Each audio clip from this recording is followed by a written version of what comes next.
in-introduce po namin ang ating FMD mobile application for the submission po ng negative monitoring reports. Kasi di ba po ang negative monitoring reports, ideally po na sinasubmit po dapat yan buwan-buwan. Ang ginagamit po natin ay yung through Philahis po ang submission natin. Pero medyo nahihirapan po ang mga coordinators mag-access ng Philahis, lalo na po pag mahina ang Wi-Fi. So, at saka doon po kasi maraming sasagutan, iba't ibang sakit. With this mobile app po, dedicated po to sa FMD, and we will be using your mobile phone. Yun nga lang po ang limitation nito, hindi po siya mag-work sa iPhone at saka sa Huawei. So, ipapadala po namin ang link nito para ma-download nyo mamaya after the meeting itong mobile app. Kaya nga po sabi ko, napakahalaga po na ma-submit nyo po sa amin yung Google form kung saan nakalagay doon ang contact details nyo.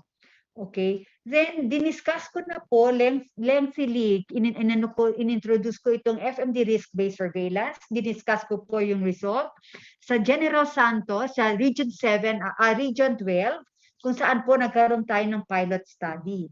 Okay, dapat po naganap po itong ating pagsasagot ng questionnaire last month pa po, kaya lang po nagkaroon tayo ng challenges because of the COVID, kaya na-delay po tayo.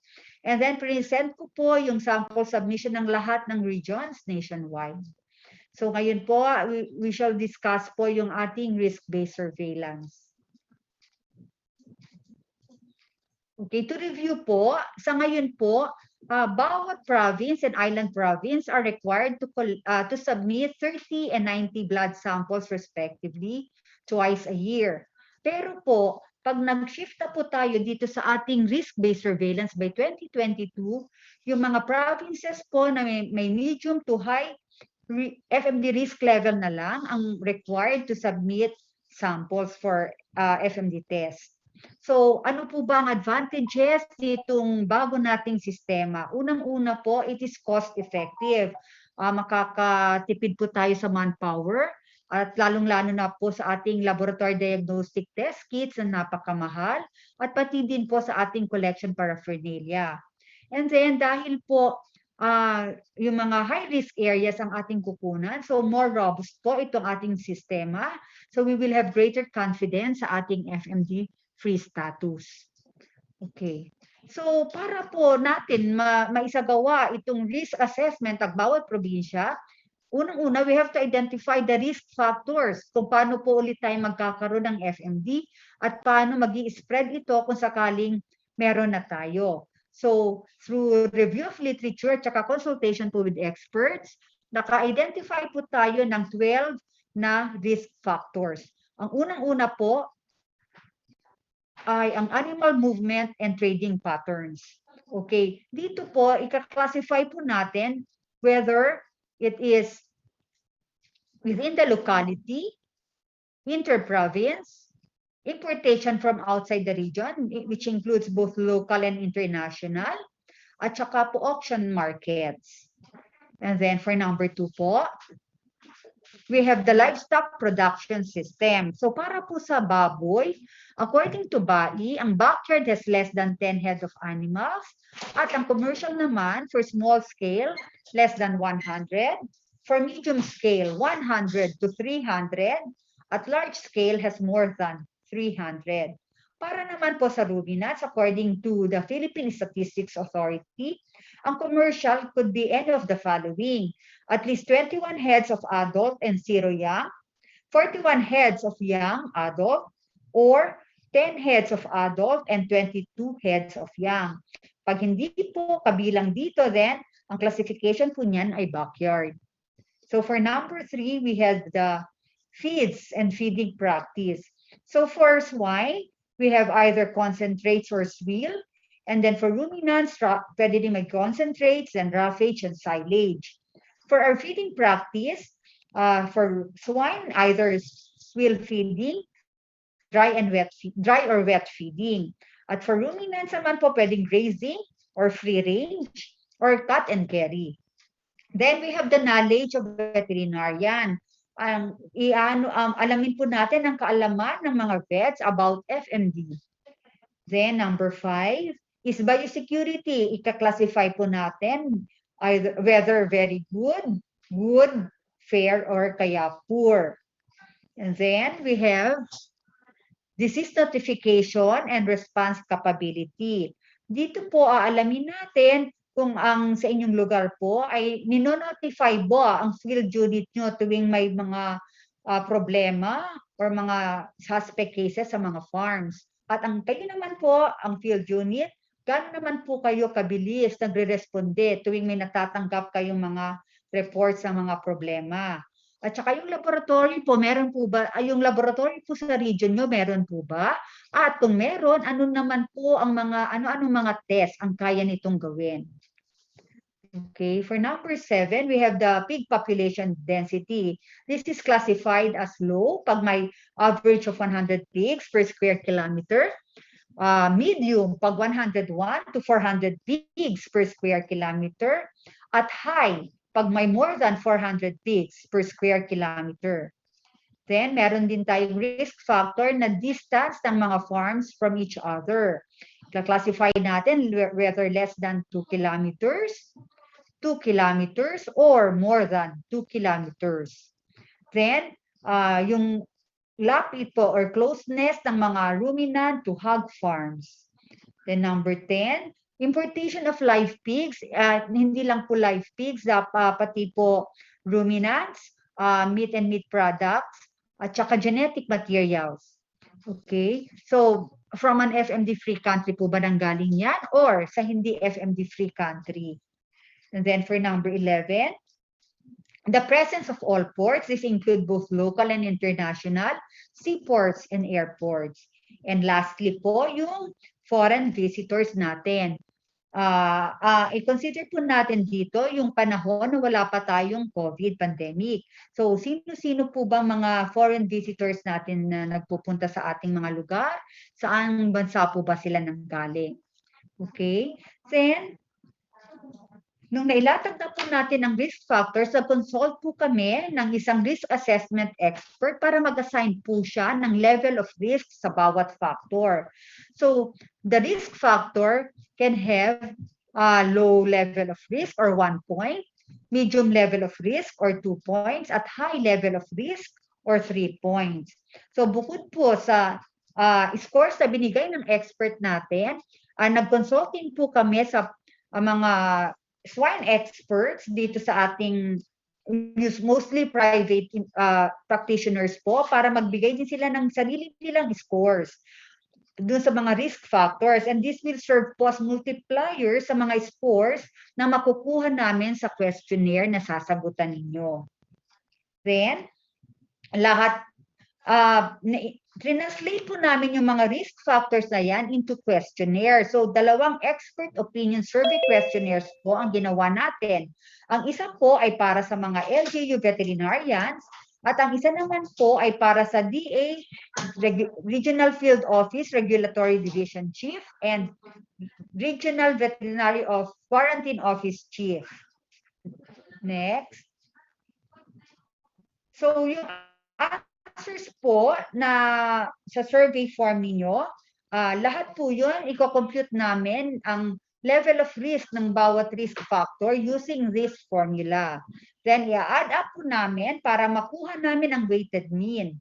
So, kung ang provision nyo po ay may weighted mean na 1.0 to 1.67, ibig sabihin may low level of risk kayo. Pag 1.68 to 2.33, medium level.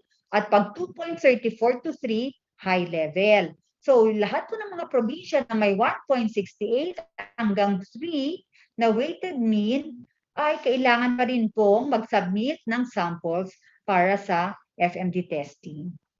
Okay? So, that will be all para po sa ating risk-based surveillance. I will turn you over po to Dr. Chiara para sa presentation and accomplishment of the FMD survey questionnaire. Thank you. Thank you very much po, Doc Arlene. Okay, so before we proceed po sa ating second agenda, gusto po natin i-acknowledge yung presence ni Doc Eric Dagmang, Provincial Veterinarian po natin of Davao Oriental. Good morning po, Doc Eric. Okay. So again po, as discussed po sa atin ni Doc Arlene, we have 2 sets of survey questionnaire, one po for LGUs and may isa naman po for DRFO and quarantine officers. So ang i-discuss po natin, since ang mga participants po natin na naka-attend ngayon ay ating mga LGU veterinarians. So ito po yung mga sasagutan ni Dr. Hedin, ni Doc Camilo, ni Doc Eric, ni Doc Herlito, ni Doc Sheila, and ni Doc Fritzy. So first po, i-establish po natin kung ano po yung inyong socio-demographic profile. So kindly indicate po your name, your age, number of years po ninyo as provincial or city, and then your province or city po na nire-represent. Gentle reminder lang po sana sa mga vet po natin na hindi pa po nakakapagsagot doon po sa Google form na nasa chat box po. So kindly click lang po yung link doon mga doc kasi part po yun ng ating survey questionnaire. May 2 questions po doon answerable by true or false. And then for your attendance din po. Para pagsasubmitan po natin ng mga files na kakailanganin po ninyo for FMD, including po itong presentation po natin ngayong umaga, yung survey questionnaires po, yung link po to download yung ating FMD mobile app and then yung manual po ng FMD mobile app. Okay, next po. Next question po is yes or no. So, base po sa inyong personal perspective ang pagsagot, have you seen an FMD case? So, yes or no lang po. And then next, are you aware of a wild boar population in your province or city? So, kung may presence po ng wild boar sa inyong province or city, kindly tick off yes or no lang din po. Yan.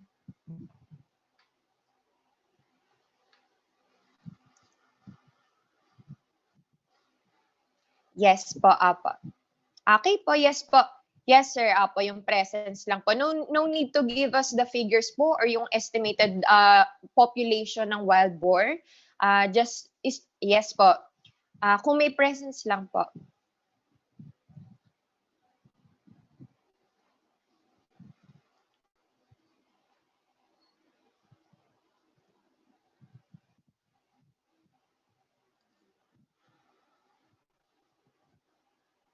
Yes po, Doc Camilo. Opo, ganun na lang po, Doc. Thank you po. Maraming salamat po. Okay. So, next question naman po.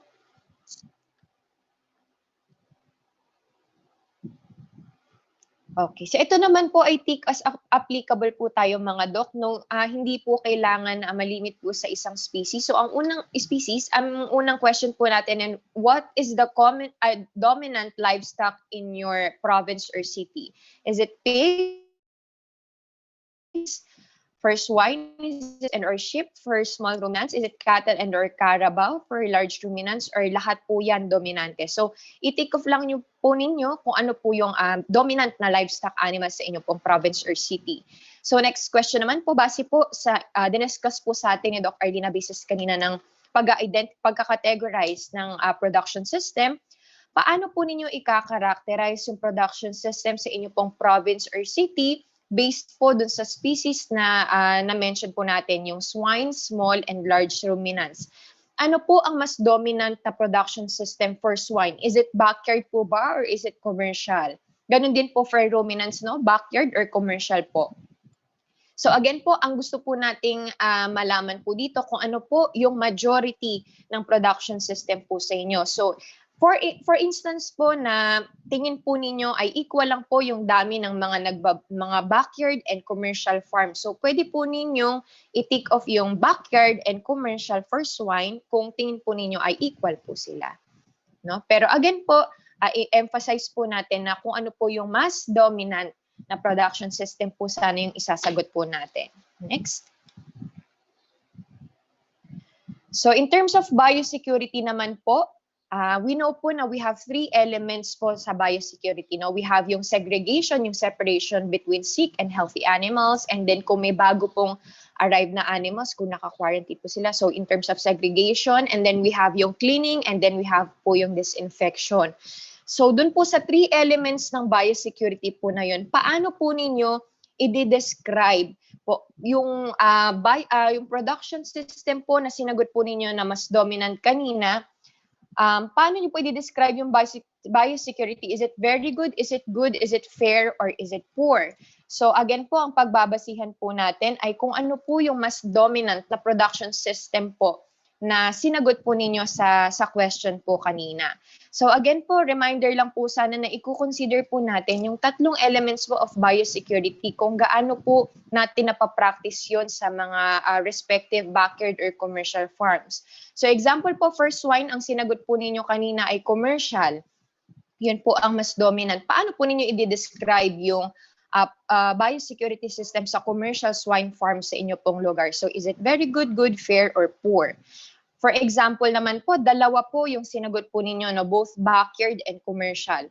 So i-describe naman po ninyo paano po yung biosecurity system pagka po sa swine operations na commercial. So kung tingin po ninyo ay good, so i-check niya lang po yung good and then sulat po ninyo na commercial. And then yung for backyard naman po sa inyo, paano nyo po i-describe? Is it fair or poor? So i-check nyo lang po yung fair or poor under swine and then lagay po ninyo yung backyard. So we highly encourage you po sana mga doc na as honest as possible po natin sasagutan ito pong ating survey questionnaire. Kasi kayo po yung magiging representation po yung province or city or municipality. Diyan po tayo magbe-base sa mga answers po ninyo kung ano po yung level of risk ng inyong probinsya para po sa FMD so that magiging accurate po yung gagawin po nating surveillance for 2022 para mapanatili po nating free yung inyong lugar po sa FMD. So yan. Next po. Ito naman po mga doc, i-describe lang po natin yung in terms of animal movement and trading patterns po sa ating lugar. So where do you source your livestock? Saan po nanggagaling yung inyong mga pigs, yung inyong pong small ruminants, yung inyong pong large ruminants? Yan po ba yung describe po sa atin ni Doc Arlene kanina na within the locality po ba or inter-province or outside of your country, outside of the country or outside of your region or sa auction market. So kindly enumerate lang po kung saan po mga nanggagaling and kung tatanungin po ninyo, you could be specific po para po mas maganda po at makita po natin yung actual na nangyayari po sa inyong lugar. So second question po, where do you source your feeds? Again po, lahat po ng species na mention po natin ay i-describe po sana natin yung sa bawat question po. Third is what common feed are given to your livestock. Fourth question po is what is the feeding practice in your province or city? And then last po is how do you sell your livestock? How are they moved within and outside the province or city? So yung ating pong presentation po kanina na describe po sa atin ni Doc Arlene yung risk factors, pwede po ninyong gawing guide po iyon para po sa pagsagot ng inyong survey questionnaire. Pero again po, as actual, as real, as honest as possible po sana natin sasagutan yung questionnaire. Yung talagang kung ano lang po yung nangyayari po sa ating province or municipality po. Yan. Next po.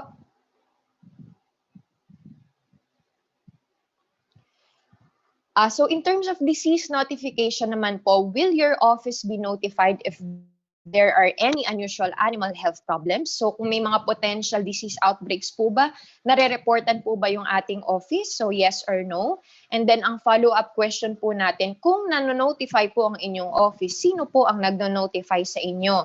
Ang nagno-notify po ba sa inyo ay yung mga farmers po natin, yung nasa field, or yung mga technician or employees po na nagre-report po sa office natin? Or baka iba naman po, such as barangay officials, yung mga ganun po. So possible naman din po yun. So kindly list down lang po kung sino po yung potential na nag-report po sa office ninyo ng mga disease outbreaks or for disease surveillance po yan. And then last question po, paano po ninyo i-rate yung field and laboratory capacity to respond to reports of animal health problems? So ang i-consider po natin dyan is yung general po na capacity po ng field and lab to respond to potential disease outbreaks or unusual animal health problems. So yung kanila pong manpower, yung kanila pong resources, So lahat po yun, i-consider po natin gaano po sila kabilis mag-respond sa communication po. So paano po ninyo i-rate yun, yung sa field personnel po natin and then yung laboratory kung saan po kayo nagre-report. So maaaring ito po ay sa RADDL 11 or sa RADDL 10 po, no? Is it very good? Is it good? Is it fair? Or is it poor? So yun po yung ating questions para po sa ating LGU veterinarians. Okay. So, yun lamang po. Yung Kiara, sa... mukhang Ay, wala tayong participant, apa. no? Wala tayong Wala participant po, from Doc. RFO. Skip na lang po natin, Doc. Mm-mm. Okay Oo. po. Okay. Okay. So, yun po mga Doc, yung atin pong questionnaire na Ayan. inyo pong sasagutan. Ayan. Doc Awaiting daw. Arlene, kung sakali po, Doc, Yes. kailan po ang deadline po ng ating mga participants po from Region 11 and si Doc Fritzy po from Region 10? Kaya naman to ng ano, no? Kasi Monday. Kaya So, ba? October Kaya po 15 ba po. gawin? Doc Oo. Hedin, so for Doc Hedin po, Doc Camilo, actually si Doc Camilo nakapag-submit na po pero magre-resend na lang po si Doc Carlito, Doc Sheila, and Doc Fritzy. So okay lang po ba mga Doc kung sakaling Monday po next week, October 15 po yung deadline ng ating submission po ng questionnaire? Ayan, so okay po kay Doc Yan. Fritzy? Ayan. Okay. So before po tayo mag-proceed sa Q&A, let's welcome back po si Doc Arlene to discuss po yung ating other matters for our third agenda. Thank you po.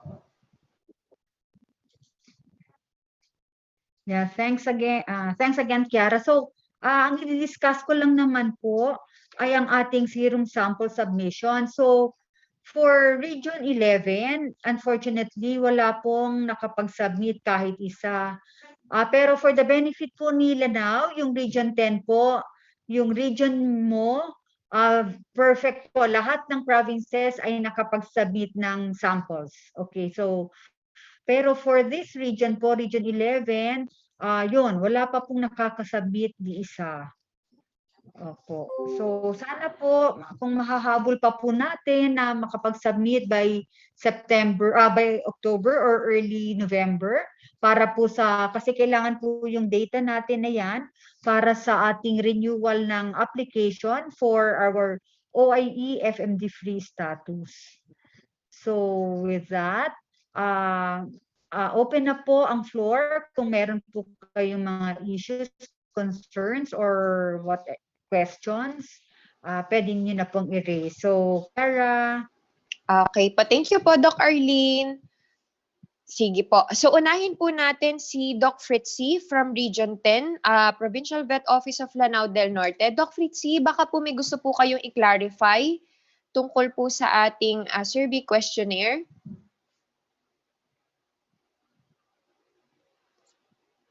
Okay, so may sinabi po si Doc Fritzy sa ating chat box regarding po sa sample submission.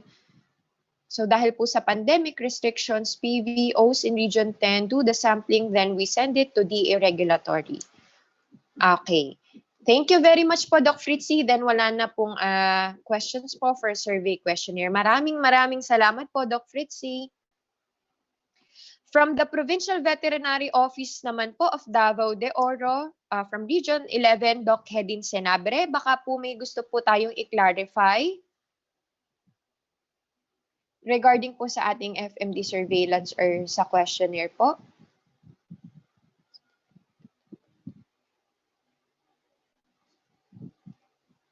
Sige. While waiting po kay Doc Hedin, Doc Arlene, meron pong question po si Doc Camilo Moncada of Davao del Sur. Medyo naputol daw po yung audio in terms of deadline po ng samples po siguro. Then late October to early. Ayan po. Yes, Doc. Tama po, Doc. If you could submit it this month or until early November, hintayin po namin ang samples ninyo. Opo. Thank you. Thank you po, Doc Arlene. And then, Doc Hedin po. Dito pa po ba si Doc Hedin? Ayan, Doc Hedin. Good morning po. Okay, baka po. Ayan po.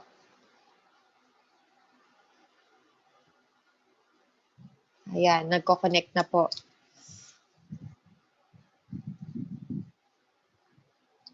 Doc Hedy, naririnig po ninyo kami, Doc? Or kung sakaling medyo may problem po sa connection, kahit sa chat box po, Doc, para basahin na lang po namin out loud. Hello, Doc. Sorry, Ayan Doc. po. Bigla po kasi nagka-problema sa sa signal. Pero Apo, I'm back na po. yes po, Doc Hedy.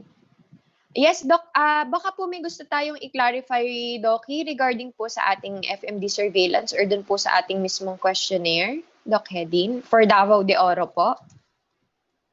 Okay po siya, Doc. We can submit it po on Monday po. Okay na Sige po po. yun. Yes, Okay thank you, po, Doc. sige po. Thank you very much po, Doc Hedy. Okay, so from Davao del Sur naman po, we have Doc Camilo Moncada. Doc Camilo, aside po dun sa sampling, baka po may gusto pa po tayong i-clarify po regarding sa atin pong discussion.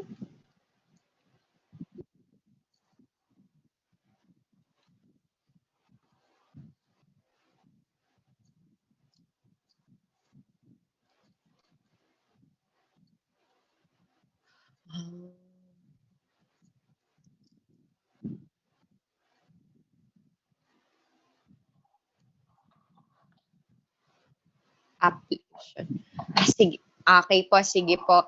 Mag-standby na lang po kami sa updates po ninyo, Doc. Yes po, Doc Arlene.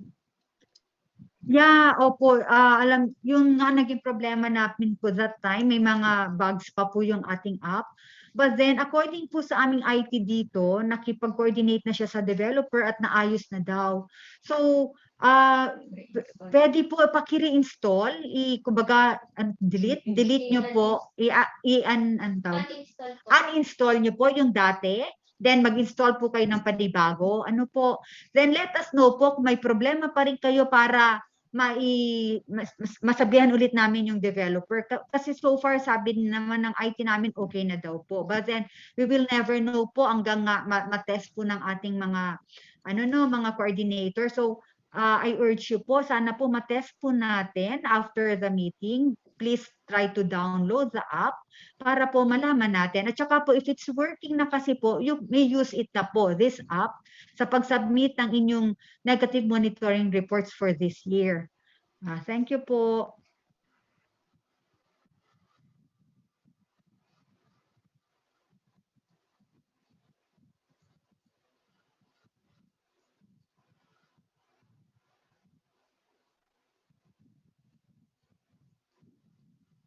Okay.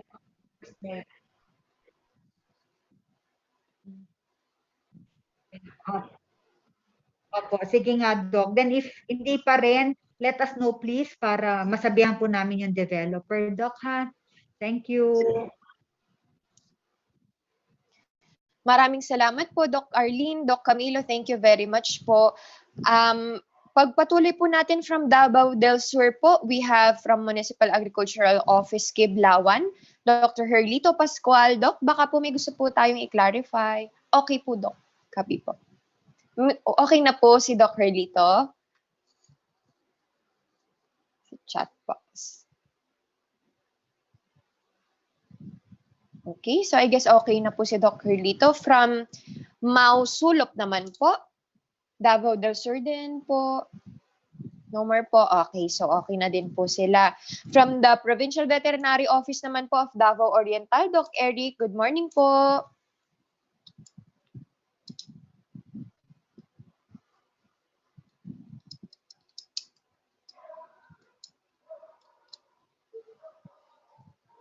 Hello po, Doc Eric.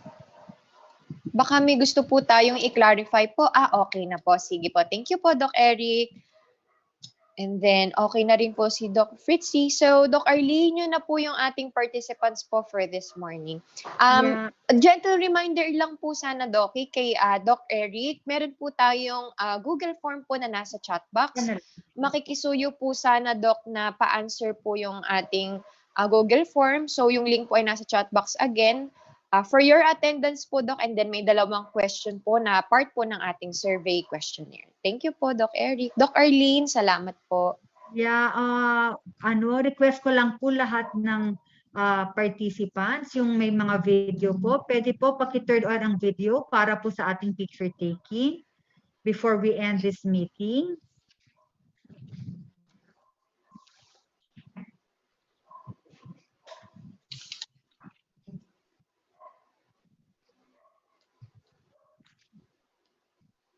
Nawala ulit si Doc Hedin. Sorry po, Doc. Parang may problem talaga yung signal ko, Doc. Hindi ako maka-video. Okay. Sorry po. Okay lang po. So, yung iba po, pa-on na lang po yung pwede. Yan. Okay na ba tayo? Ano? Chloe, lahat na meron? Okay. Doc, ano na lang. May isa pa po. Nawala ulit yung dalawa. Si Doc Kiara na lang po yun. Si Doc Prixie po wala daw po silang. Okay. Okay. Si Doc Kiara na. Kiara, ikaw nawala ka, Kiara. Nawala po No. ako, Doc. Oo, nawala yung video mo. Ayan. Okay na. Ayan, okay. 1, 2, 3, smile. Doc Eric, ba't ganun ang ano? Si Doc Herlito. Ayan. Okay. Ulit po. 1, 2, 3, smile. Okay po. Okay, thank you po everyone for Thank you po. attending today's meeting. So, bale ang gagawin po natin, i-evaluate natin yung mga isasubmit nyong questionnaires. Then, hopefully po matapos namin gawin lahat ng evaluation at computation by end of this December or early January. So, pag natapos po namin, we will be calling for a meeting para po i-present sa inyo yung result, and then to let you know kung ano po ang level of risk ng inyong mga probinsya. Ano po? So with that po, thank you very much once again and stay safe po. Thank you. See you po either December or January. And thank you po para sa support sa ating FMD preparedness